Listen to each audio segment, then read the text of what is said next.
The Sam Sorbo Show is brought to you in partnership by the Herzog Foundation.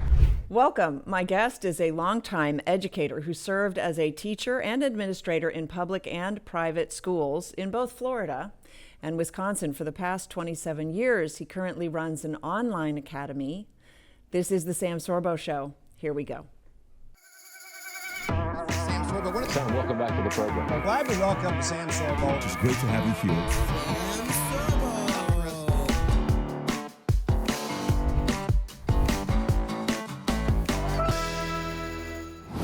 All right, welcome to the Sam Sorbo Show. My guest is the principal of Freedom Project Academy, where I am actually recording today, and you can see by this fabulous setup that they have here that I've borrowed for the day. Thank you very much for lending me all of your equipment and personnel, actually.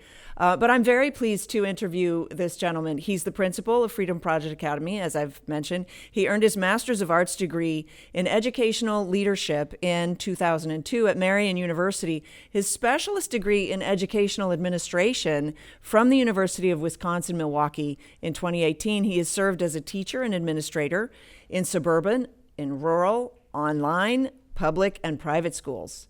As we said, both Florida and Wisconsin for 27 years, and he now is here with Freedom Project Academy.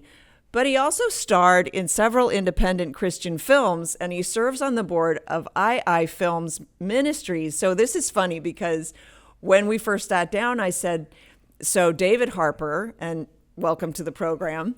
David Harper, so you played like Joe Bob Walton on the TV series The Waltons for many years. And he's like, no, I played, who did you say you played? The father of Jake in The Current. So, which is a Christian film that I guess I have to watch now. Very cool. So he's a fellow actor who's also in education. Look at that. We have so much in common now. We do. It's exciting. So you're here at Freedom Project Academy. How long have you been here? Since 2018, so this is going on my 7th year. Okay, so you were here all through COVID. Yes, that's when we had our big boon. Doubled in size. You doubled in size, but it's all online. Yes. So it's all, you doubled virtually, but was that difficult to accommodate? No, because we'd been doing it for so long. Right. When the public schools were forced to go to online learning and had no idea what to do, it was You're like, well, we know what to do. Yeah, we've been doing it for almost a decade, so we knew exactly what to do. And when the parents saw what they were getting in an online public school, where teachers had no idea how to teach in a virtual classroom, they said, well, if we're going to have to be forced to learn online, then why don't we go to a school that actually has mastered that? Yeah. And so we saw a huge increase in numbers, which was great. So this reminds me of somebody that I interviewed who also does an online school, but she has a brick and mortar school as well. And she said to me, it is impossible to do in person and online at the same time. Like, you have to pick. Do you guys don't have in person, but what are your thoughts on that? Well, so funny story. One of the partner schools that we've had for a long time, Judeo-Christian Academy, they're based out of Green Bay. They've been with us for over 10 years. What does that mean, that they've been with you? So we partner with other schools or churches who can't afford to run, let's say, every single subject that they want at their local brick and mortar school, right? Okay. So they have a brick and mortar location in Green Bay, and they offer their elementary program in person. But they want to offer Latin. Yep. And they don't have Latin. They go Latin. to you. So they don't have Latin, and they don't have faculty to teach 6th through 12th grade. So they partner with us to take all of the junior high and high school level courses once those kids reach those ages. And so they're in a brick and mortar school, but they're taking our classes online. And so they have designated times where they go to the virtual class for our instruction with our teachers, but then they supplement and fill in any other instruction that they want locally at the brick and mortar school, whether that's Phi-Ed, art, music. So we teach all the core subjects, and they can teach anything they want locally too. So it's a blended model. Right. And it works really well, and it has worked well for them for over a decade. It's the reverse of what she had tried to do, which was accommodate students who wanted to be in class with the teacher, but also put that online for students who were staying home. It's the reverse. I see. So that's very clever, actually. And it's good for you. You get more students in, and they get to keep their students in an environment that they've that they've developed to serve those children. Absolutely. Yep. Yeah. So then they can do any of their religious instruction locally that they want.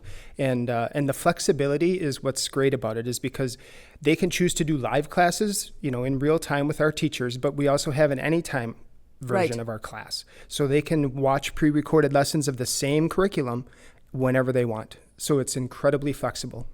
Okay, so their students enroll in either of those two programs. You have a third program that's called the homeschool program, which is kind of Right. funny. Like it's gotten very confusing, right?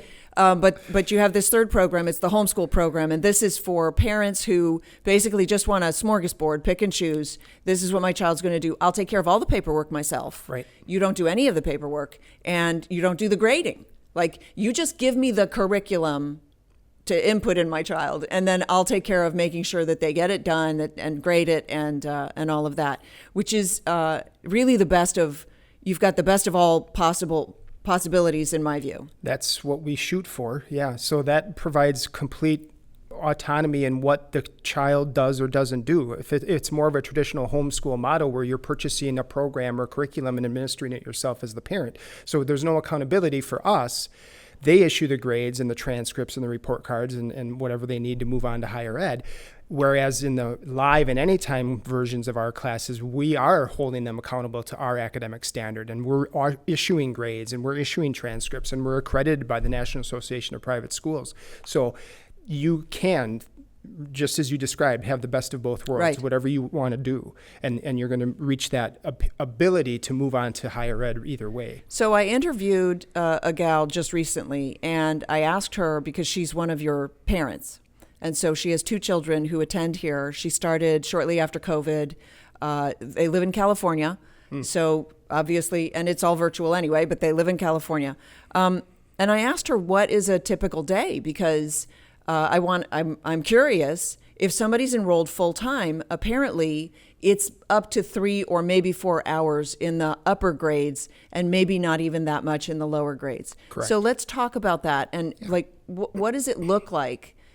I know this is it's going to be a long answer. That's cool. Let's go through elementary, junior high, high school, and how you get the kids to teach themselves independently, which is really, right, the goal. Yeah, absolutely. Well, that is the goal in a classical education, to be able to learn anything and teach oneself anything on any subject matter. But we start with the elementary grades, and those are 2-hour live class sessions. So if a kid is in live class, they're in there for 2 hours a day, and it runs Monday through Thursday. And then outside of that class time, they'll have another 2 to 3 hours of homework and study and practice for what they've learned in the live class with the teacher. So that's the typical day for an elementary kid.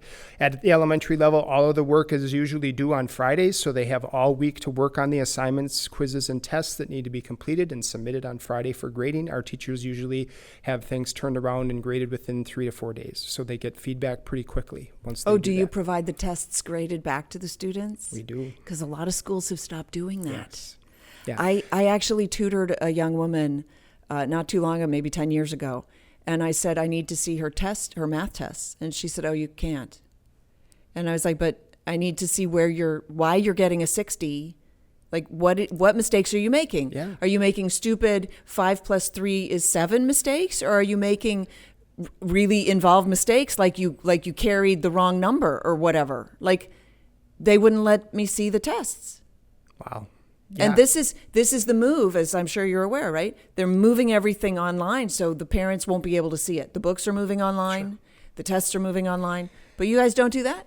No, the feedback is the most critical part of the learning, because without it, how can you improve? Right. So our teachers and our assistant teachers give very copious notes right in Canvas, which is our class platform. So they'll write on the assignments, they'll write on the quizzes and tests, very specific feedback, where they went wrong, what they need to do to fix it. That's how we help kids learn. I mean, that without that feedback, they're just going to be stagnant in their education. So that's very, very critical.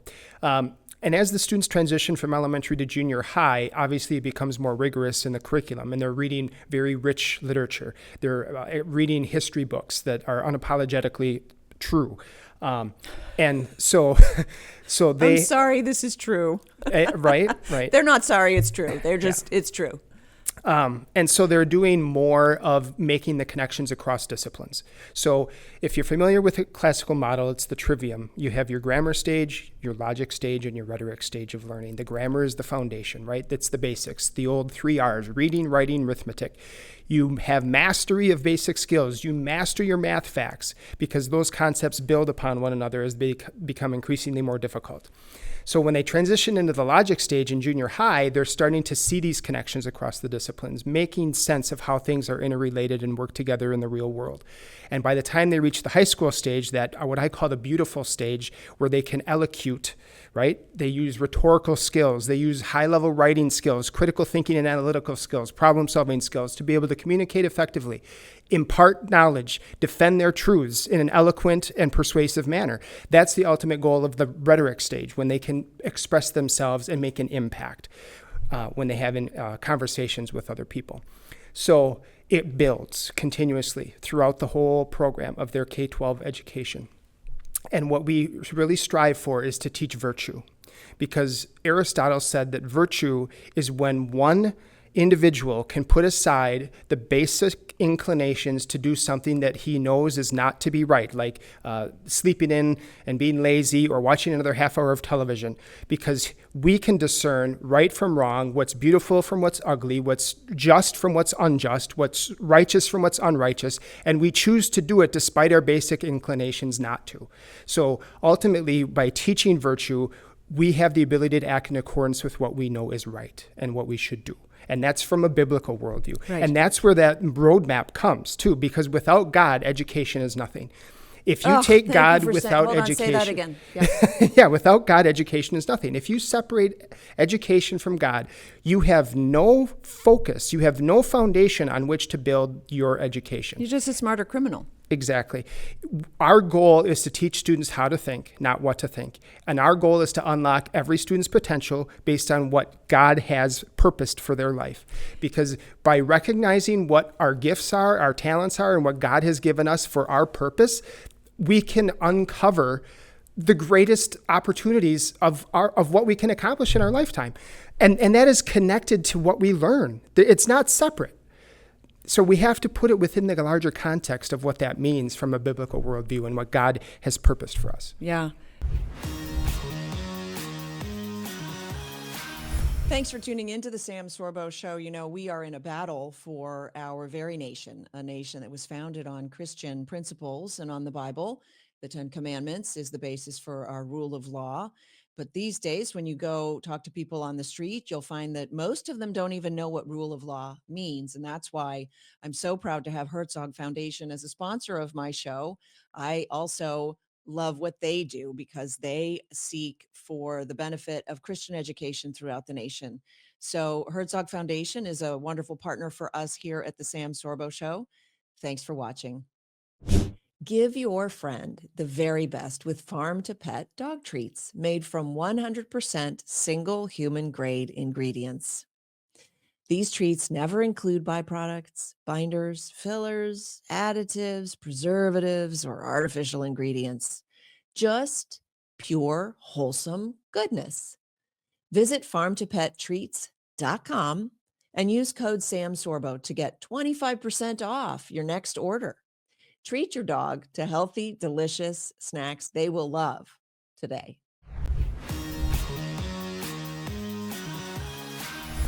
I was speaking with an artist recently, and he didn't know what to do because, of course, art is not really valued in the schools. And so even though he felt in his innermost being like that was his purpose, he needed to do art, that was his inclination, and he couldn't avoid it. He felt like a complete loser because how do you make money? Because that's what the schools taught him. You have to make money. And he eventually figured out the thing that he needed to do. And he's very successful at it. And he does art and it's performance. And he's very successful. And what he said to me was the school taught him it's all been done. You can't reinvent the wheel. If you're not going to do the thing that the other person has already done, well, but that didn't suit him. None of it suited him. And so how does classical education change that paradigm for kids? So really, again, the goal is recognizing through that biblical worldview that each of us is uniquely different, and each of us has been blessed with uniquely different talents and skills, right? And when we recognize what those talents and skills are, then it's our job as educators to cultivate that and help this child come to the realization that, oh, this is what God has purposed for my life. And we do that within the context of academia, but also within the context of character development, of spiritual development, because it's all related. It's all intertwined. We can't have education as a standalone program or track separate from who we are as individuals, what's in our heart, what's in our mind, what God has brought to us to accomplish in our lifetime. It's all connected. So that's what we really try to impart when we teach students through a classical curriculum, is that as long as you have your sight on the foundation of God and what He has purposed for your life, you will discover eventually, it may take some time, but eventually you will discover what that is. And it's our job to help you come to that realization. But also just letting them know it's there.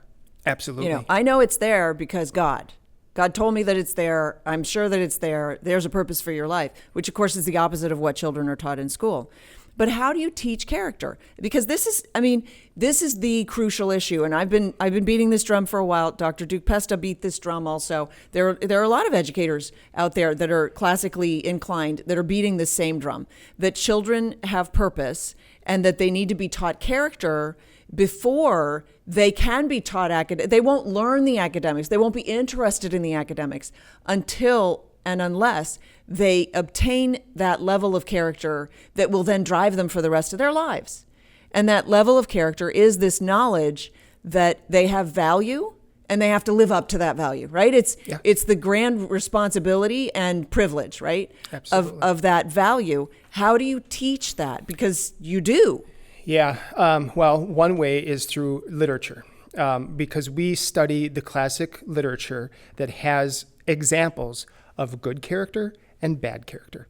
Because if we can't discern between what's right and virtuous and righteous, between what's not, then we don't know how we should act according to Scripture, right? So by studying some of the classic characters, Scrooge, for example, in A Christmas Carol, when we learn what good character looks like and how people change because of the circumstances of their lives and become more like Christ, become better people, right? Develop more moral character. We witness that in literature. And by studying those characters really critically and analytically, students begin to see, oh, based in Scripture, this is God's guide. Here's how I am to behave. Here's how I am to pursue and my own value and express my own value and really understand my value as an individual, because we see it in those rich characters. Well, what you're saying is it's through literature. So do we have to be careful with the literature that we give our children? I don't believe so, as long as it's taught within the proper context. Because if we can't know what evil is, if we can't identify evil, we can't stop it. We can't fight against it, right? So I know there are some parents who like to shelter their kids from certain things. And to a degree, I understand that and I agree with that. But when it comes to understanding literary characters, for example, characters who we don't want to espouse to be, right? We have to understand why, what is wrong here. Mm-hmm. If we can't recognize what is wrong, then we can't focus on what is right. Give me an example of a book that you're thinking of. Obviously, it's been controversial, right? So give me an example of what you're talking about. The Headless Horseman. Okay. That's a classic. It's a classic. Yeah. But what does it deal with? It deals with sorcery. It deals with witches. There are a lot of literary devices around, sorcery, witchery, Harry Potter, wizardry, and those are, in my opinion, not focused on God, right? That's anti-Christian in a degree. And so what we try to do is frame, again, the context, the learning from a biblical worldview. So if we can understand the Headless Horseman and what is happening in his character through that biblical lens, then we recognize that, okay, yes, this evil is present in our world. There is evil in the world. We cannot avoid it, right. But we have to be able to defend ourselves against it and fight against it. But if we don't know what it is and what it looks like, then we can't do that. So It's through carefully exposing what's good from what's not, what's righteous Right. from what's not. So students really start to understand what it looks like, not only outside of them, but then within them, and making the choice, again, to be a virtuous person, because we know that that's what God has called us to be. Right. The word there that you used is carefully, right? So we have to be diligent in the choice, but also in supervision of the child who's reading that choice, right? Absolutely. Yep. And so often now we're seeing in schools books that are pornographic, right? Yes. So you're not talking about that. There's no reason to expose a child Absolutely not. to just smut or just evil. It has to be in the right context. Correct. And because at the same time that we're exposing them to something, we are giving it context and we're giving them the roadmap to navigate it, right? Discernment. The Yep. discernment to navigate it and to deal with it. And this is going back to, like, this is the foundation, one of the foundational struggles that we have with our schools today is they deprive young men in particular of understanding their purpose. They deprive young women also, but young women are not the ones that are going to save the culture. Young men are the ones that will be driven to save the culture. And I've asked this question before. So I have a 23-year-old who's just written a book, Embrace Masculinity, Standing Up in a World That Beats You Down. And he is sort of, in a sense, leading the charge, among others, young men who are returning to orthodoxy and saying, no, we need these rules. We want these parameters in place because they feel like they've been robbed of a culture that afforded so much in the 50s and 60s and 70s, and now they can't buy a home. They can't provide for a family. And they know that they're saying, you lied to us. You told us just to get a job, but you're wrong. We don't want just a job. We want to provide for a family. We want to turn into men.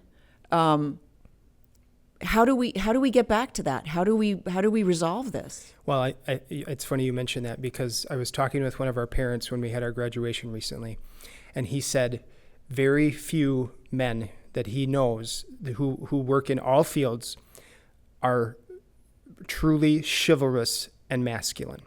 Right. Because that, what you just described, society has eroded that Yes. from manhood. And so Well, we first took care of the father. We got the father out of the home. Then we got the mother out of the home. Now children are basically growing up parentless. Right. And we're wondering why, how is this possible or whatever. yeah, We weren't paying attention. right, exactly. And from an educational perspective, what's critical is that parents understand their role in their child's education, that when that family joins with us, it's not a plop and drop and, okay, mom and dad, you're completely hands off from this program now. No, as a parent, and your right and responsibility as a parent, you have to be there to provide for that child, support that child, guide that child, not only in the live class, but in the work that's expected to be done for him or her. But I think going back to your point about manhood and masculinity, the key is that we have to look at the big picture of purpose, again, going back to purpose, because it's not, as you said, just to get a job. It's not to graduate with a diploma, get a job, go on to higher ed. The big picture here is what we are purposed to do, both as men and as women. And by studying scripture, by studying what is virtuous and what is right, we understand that bigger picture of our role, our responsibility, what we want to accomplish from a personal perspective with family, from Right. a professional perspective with academia or occupation. It's much broader than just getting an education. So you would say the classical model, the classical education, is about that. Absolutely, because it's based in original thought. It's based in the great thinkers of our time, Socrates, Plato, Aristotle, who understood the challenge of self-development, but also understood the larger picture of societal embracing societal change, and how we share that responsibility as a human population, Right. As humanity.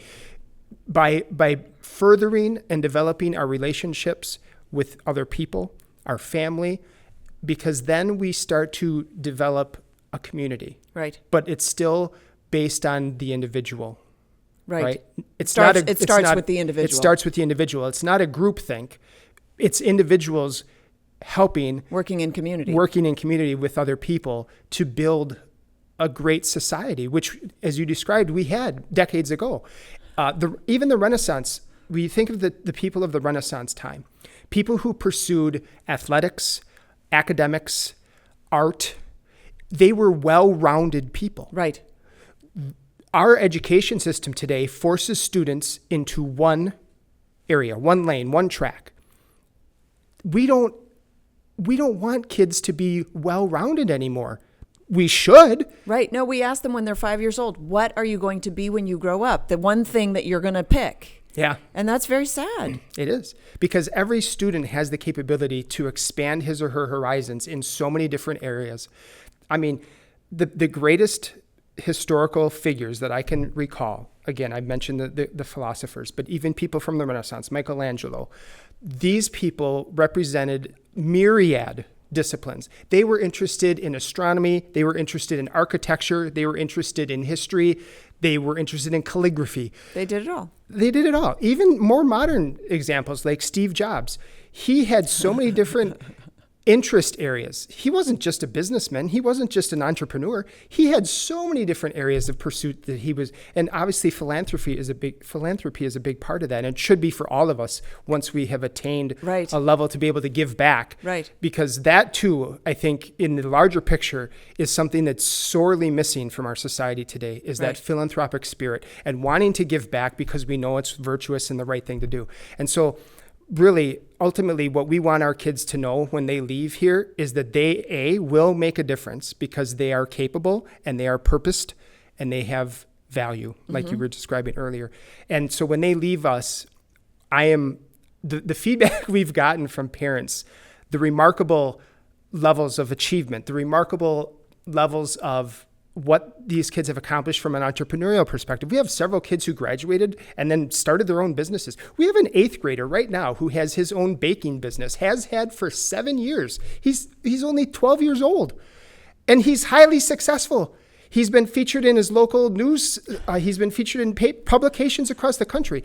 I mean, these kids are remarkable in what they can accomplish. We're gonna put it in the show.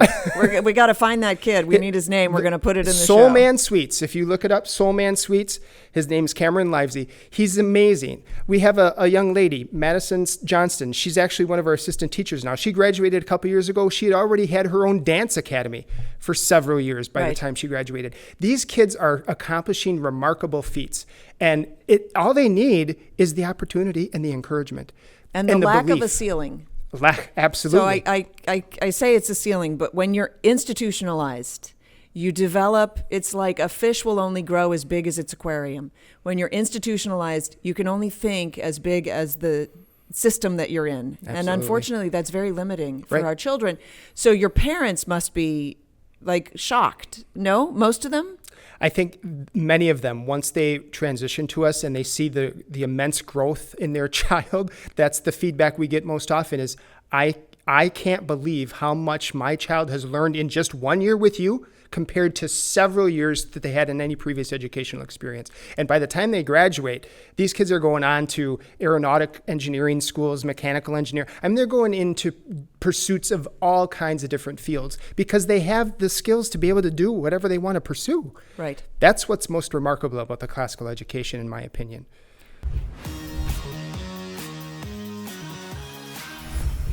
Born from an unwavering passion for health, truth, and freedom, Rebel Lion teamed up with the world's leading medicinal chemists to form Fierce Immunity. This groundbreaking formula isn't just an immune booster, it's a declaration of independence to your health. Fierce Immunity is GMP certified, made in the USA, non-GMO, gluten-free, and third-party tested, backed by the Rebel Lion commitment to community, health, and truth. Strengthen your defenses, supercharge your energy, and embrace your inner lion. Visit Get Fierce now and use code SAM to get 15% off your order, because real freedom begins with fierce health.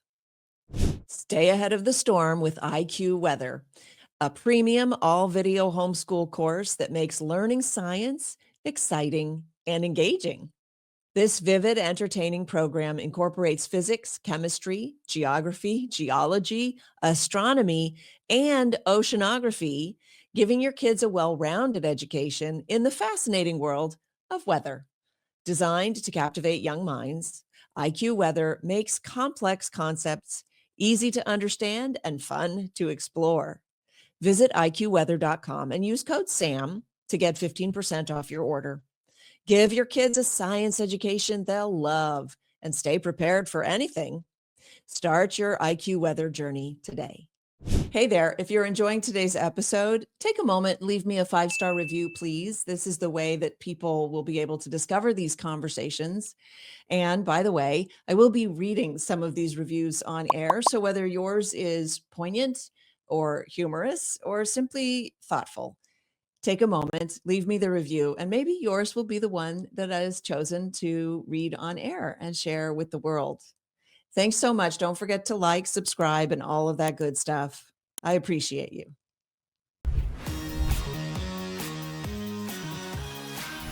What's your favorite book that's assigned in your school? And I don't mean a textbook, I mean literature. Literature. There's so many. Okay, name 3. I'm going to go, okay. Don't limit yourself to 3. if you- Huckleberry Finn. Yeah? Romeo and Juliet. So Huck Finn, I think, because again, we have several examples in that of very vulgar, coarse, right, inappropriate things that we can learn. This is not the type of character that I want to be, right? But we also see the change. We also see the growth and development of a character and the virtue that is developed within him.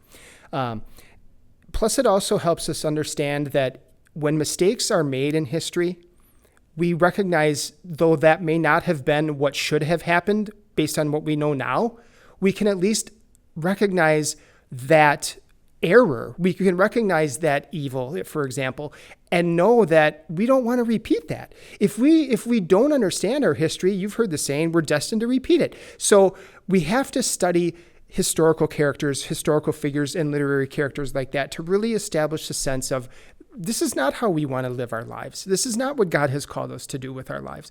Let me just say, I've heard it said that like your dreams and also and also just your musings are ways of you sending an avatar into sort of the future to see what would happen if you behaved a certain way.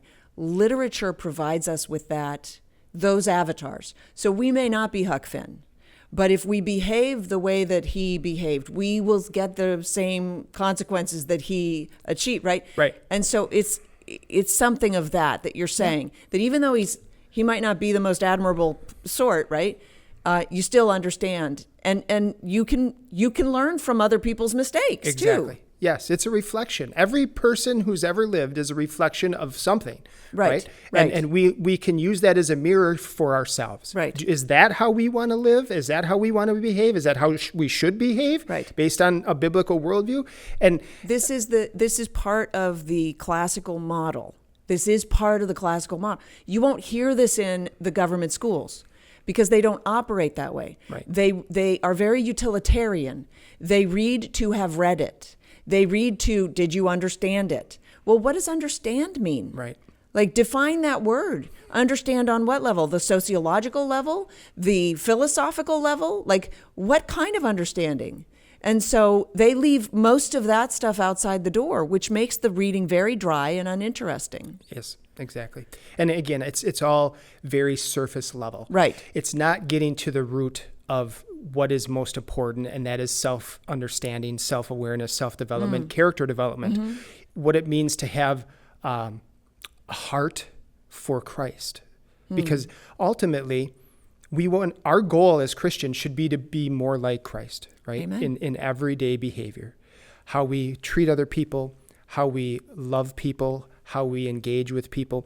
One thing I've always said to my closest circle of people is, if you aren't feeling better after we part ways than you were before we met or engaged, you need to tell me, because my goal whenever I engage with anyone is for him or her to feel better after we have a conversation, right? Whether that's personally, nice. physically, Yep. mentally, whatever.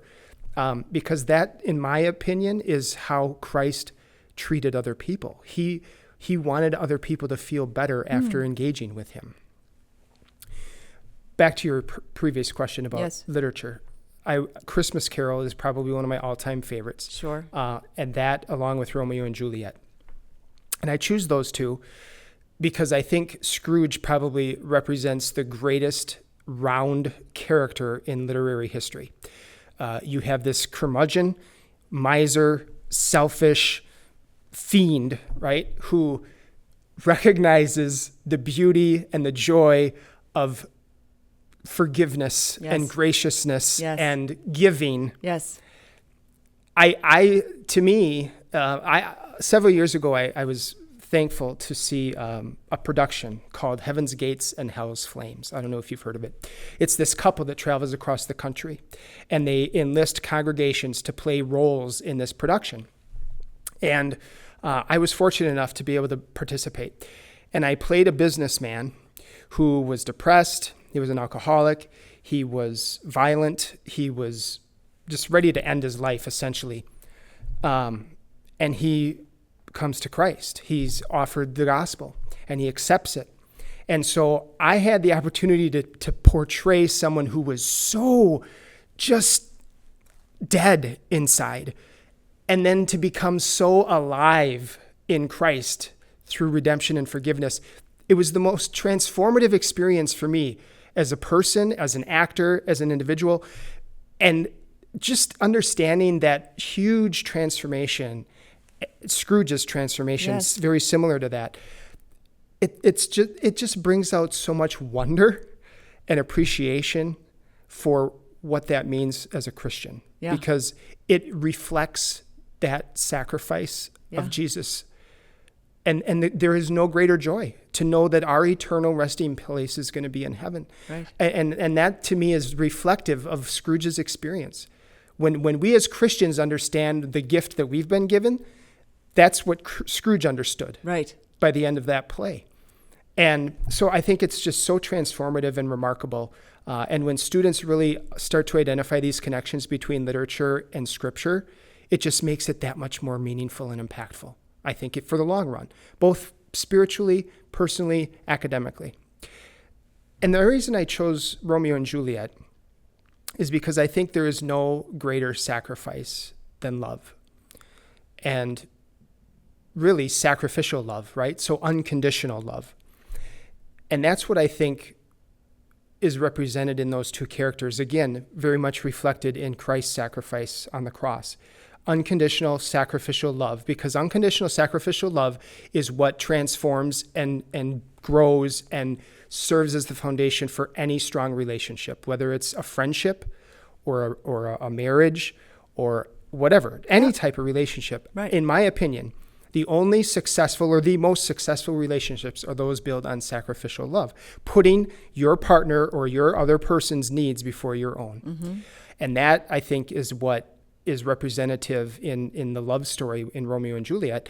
And it also helps us to realize that as individuals, both of the houses who were pitted against one another, they were so blinded by the hatred that it took love to help them understand what was happening and what had transpired between the two families. And obviously tragedy forced that hand. Yeah. But I think the beauty is that we recognize in the end, love wins.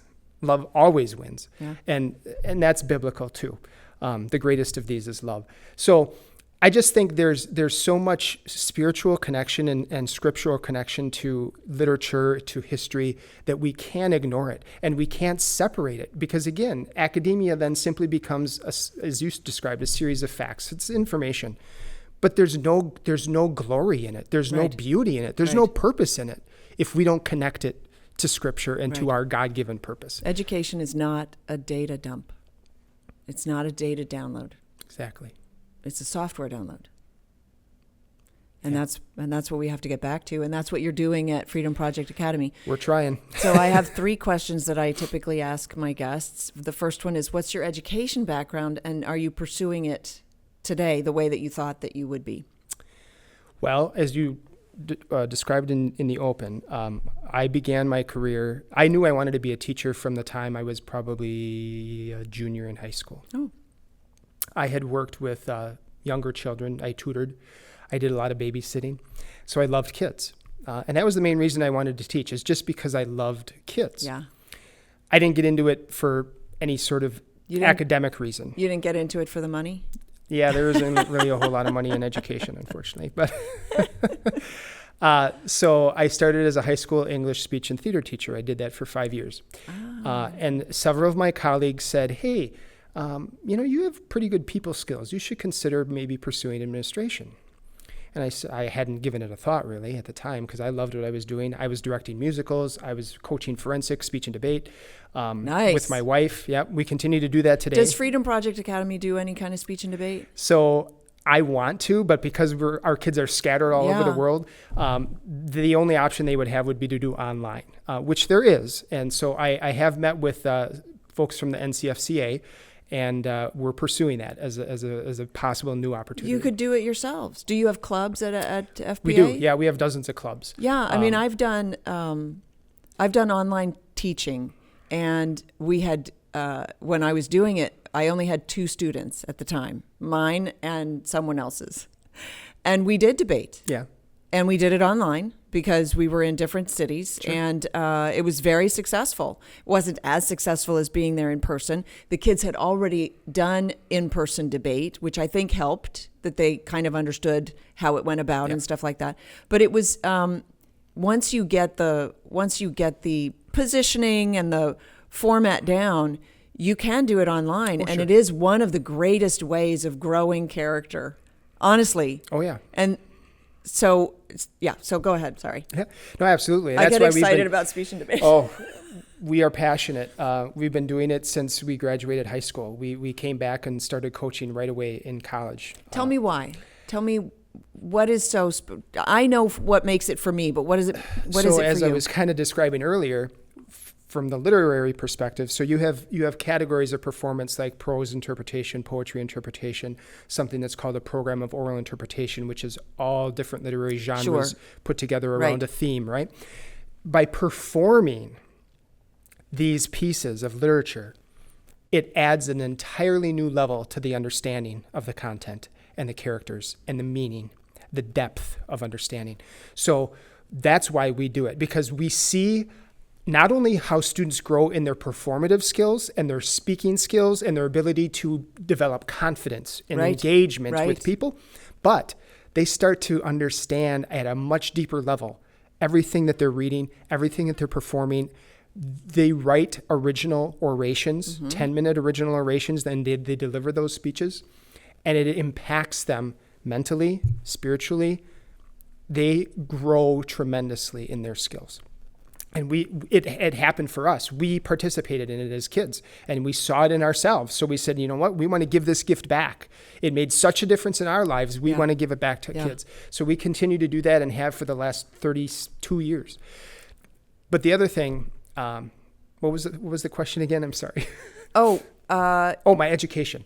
So in addition to that, I still love to teach. Right. So I teach classes in theater. I teach as an adjunct at the university level. Okay. So that's in person, not FPA. Correct. Yep. Very cool. I do this outside of FPA. I have many hobbies. I can see that. So, but that's how we get our kid fix, right? So because we're you're virtual. an administrator. I'm an administrator, so I don't get to You're teach not the interacting kids. really with the kids. Do you teach at FPA at all? No. You're the principal, and that's okay. Do kids ever get sent into your virtual office? On a rare occasion. We have really good kids. It's not very often, but I do interact with the students in Canvas here and there. Okay. And we have clubs, so I do get to talk with them about what their club experiences and their class experiences are like. So that's nice. Yeah. But that's how we get our kid fix. And so I pursued my administrative degree. I got that in 2002. I took my first position in Florida as a dean of students at a very large high school. We had about 2,800 students. And I learned everything I needed to know for the rest of my administrative career in that 1 year, because it was such a diverse and just dynamic. so if you're familiar with Naples is fairly near the Gulf.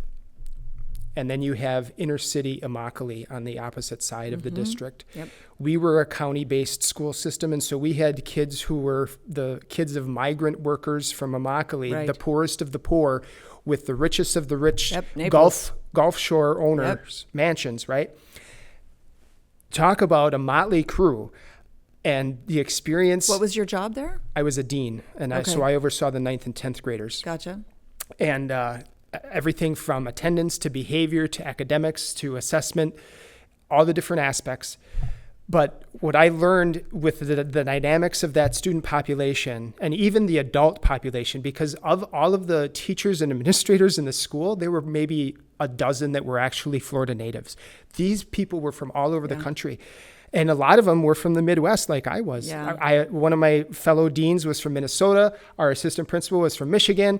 Our other assistant principal was from South Carolina. I mean, none of them were Florida natives. And so it was we learned so much from each other. And I learned so much from the student experience that I had because they were so diverse.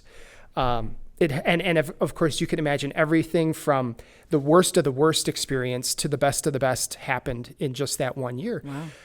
And so I left there, and I came back home at the time because my wife was pregnant with our second child, and the grandparents were like, "You guys are so far away. We want to be in our grandkids' lives. Can you come back?" So we did, and so that's when I took a position back here in Wisconsin, and served 15 years in that school district. But that's when I saw things start to go south. Yeah. And just in the last 3 years that I was there, What years were those? 2016 to 2018. Yeah. The change in what was coming down from the state in terms of some of the biology curriculum, the science curriculum, some of the things with the critical race theory, diversity, equity, and inclusion, all of these things that are anti-Christian, in my opinion, anti-relationship, because critical race theory teaches racism. Yes. It doesn't teach acceptance and inclusion.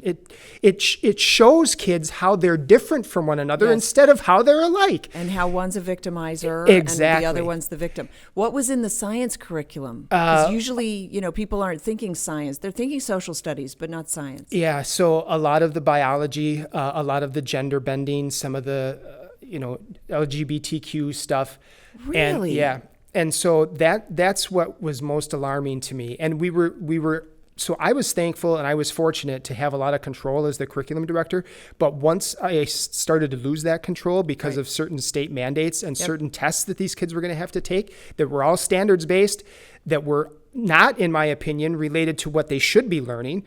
It's getting back to that cookie cutter approach. We're not finding the uniqueness of the individual. We're teaching everybody this is what you need to know. Right. And it may or may not be of importance. Right. I was seeing that happen. And so I had to get out of there. I knew there was something else. And thank God, a very good friend of mine who actually is the head administrator at Grace Christian Academy, the partner school, he started that school. I hired him in my previous district as a science teacher. So we knew each other for 10 years. And he said to me, "Dave, Freedom Project's looking for an administrator." I said, "Really?" He said, "Yeah." And I applied, and here I am. And here you are. I'm so blessed. Yes. It has been a tremendous blessing for me, not only professionally, but personally. The opportunity that I have to lead in this capacity in what I firmly believe is what we should be teaching our children, to really build a prosperous future that's going to save our culture. This is where it's at. Yeah. Yeah. I love that. That's just so uplifting to know that you landed well. Yeah. You saw what was going on. You needed to leave. You landed well. What advice would you give your younger self? Fight the fight in spite of trial and adversity. Keep the eye on God. Put him first daily. So I became a born-again Christian when I was 23 years old. I mentioned Heaven's Gates and Hell's Flames. I saw that performance for the first time at that age. I grew up in a Lutheran family. Oh, you saw it first. I saw and it then first, you got to and then I got to participate. participate. Oh, how fun. Okay. So a student of mine, my first year teaching, handed me a ticket to Heaven's Gates and Hell's Flames. And I was a professed Christian, but I wasn't living as a Christian. And so I had the opportunity to observe that. And I left that performance and I had an awakening. That was when the Spirit moved me. Now I have to see it. Yeah. It's a couple that goes around the country and they put this on in various churches. It's so powerful and so impactful. And the fact that they recruit the congregants Yes, the exactly. week of, and 1 week of rehearsal, and that's it. And then boom, crazy. you have this performance. It was amazing. I was never so moved in my life. I was in tears. I left there. I thanked the student, gave her a hug, and said that you just changed my life. That's so awesome. And and then I, of course, had the opportunity to participate in it later on. Yeah. But that's what I would say is, we learn, all of us are in different paths in our journey in Christ. But know this, if this is what I would say to my younger self, know this: God has a plan for you, and he will provide for you, and he will get you where you belong. That's excellent. Okay, last question. What's the most urgent cultural shift you see needed in our society today? I think it goes back to what you were describing, the lack of masculinity. And really the erosion of what it means to be a man and what a man's role is in the church and in the family and in culture. Because we've made everything gray. Everything's gray. There's no black and white. There's no clarity as to what is expected in manhood, because we're not following God's blueprint for it. Right. If true men, Christian men, followed God's blueprint for what our role is in the home, in our relationships, in society, we would not have anywhere near the disastrous social dynamic we have going on today. Yeah. And you mentioned it. Satan attacked the man. He got rid of the man. He focuses on the man when he wants to destroy. Yeah. Because the man should be the leader. The man should be the head of the household. The man should be the provider, the protector, the one who understands what needs to be given in order to be successful as a man. Mm-hmm. And notice I said what's to be given, not what's to be accomplished. That's right. Because true servanthood is what it means to be Christ-like. That's right. And I've always espoused to Robert Greenleaf's model of servant leadership. What can I do to make your life better and easier as a servant? It's not what do I need to do or what should you be doing. It's what can I do for you? How can I lay the pavement for you to walk on a solid ground? And what's fascinating is when you start doing that and you live your life outside yourself, right? Outwardly focused, your life gets better. Absolutely. Your life gets better. I want to thank you so much for coming on. Thank you for having me. It was a pleasure. Yeah, this was really a pleasure. So that'll do it for me. This is the Sam Sorbo Show. Thanks so much for joining me. You can check out Freedom Project Academy in links, and we'll see you next time. Remember, speak truth, speak it boldly, and we'll see you next time.